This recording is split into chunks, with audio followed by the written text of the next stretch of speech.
नाचते मोर की कहानी बहुत समय पहले की बात है। एक हरे भरे जंगल में एक सुंदर मोर रहता था।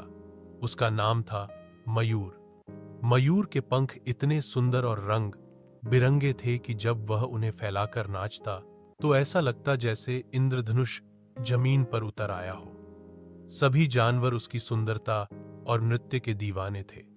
खासकर जब बारिश होती तो मयूर खुशी में झूम उठता और अपनी पूंछ फैलाकर नाचता। एक दिन गर्मी के मौसम में बादल घिर आए, आसमान में बिजली चमकी और ठंडी हवा बहने लगी। जंगल के सभी जानवर बारिश की आस में आसमान की ओर देखने लगे। तभी मयूर ने अपनी खुशी जाहिर करते हुए नाचना शुरू कर दिया। वह पंख फैलाकर ताल से ताल मिलाता, कभी दाएं घूमता, कभी बाएं। उसकी चाल, उसकी लय और उसका जोश ऐसा था कि छोटे बड़े सभी जानवर उसके चारों ओर इकट्ठा हो गए।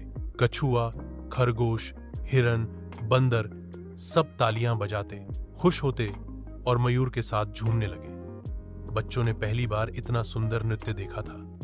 पेड़ों की डालियों पर बैठे पक्षी भी चहचहाकर उसका साथ देने लगे। पूरा जंगल एक उत्सव में बदल गया। लेकिन उसी जंगल में एक बूढ़ा उल्लू भी रहता था जो बहुत ज्ञानी था। वह चुपचाप एक ऊंचे पेड़ पर बैठा मयूर को देख रहा था।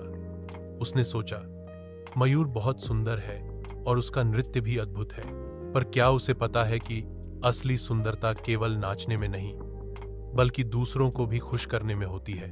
अगले दिन उल्लू ने मयूर को अपने पास बुलाया और कहा, प्यारे मयूर, तुम्हारा नृत्य बहुत सुंदर है, लेकिन अगर तुम अपने इस गुण का उपयोग किसी नेक काम के लिए करो तो तुम्हारी कला और भी महान हो जाएगी। मयूर ने यह बात दिल से लगा ली। अगले दिन जब बारिश आई तो वह फिर से नाचा, लेकिन इस बार उसने सभी जानवरों को बुलाया और उनके साथ मिलकर नृत्य किया। बच्चों को नाचना सिखाया, बूढ़े जानवरों के चेहरों पर मुस्कान लाई और पूरे जंगल को एक परिवार जैसा बना दिया। धीरे धीरे मयूर का नृत्य केवल सुंदरता का प्रतीक नहीं बल्कि प्रेम, एकता और खुशी का प्रतीक बन गया।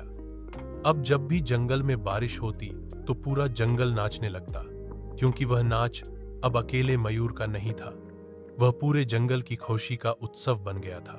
सच्ची सुंदरता केवल अपने लिए नहीं होती।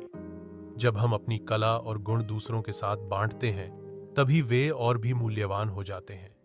नाचते मोर ने यह सिखाया कि खुशी बांटने से बढ़ती है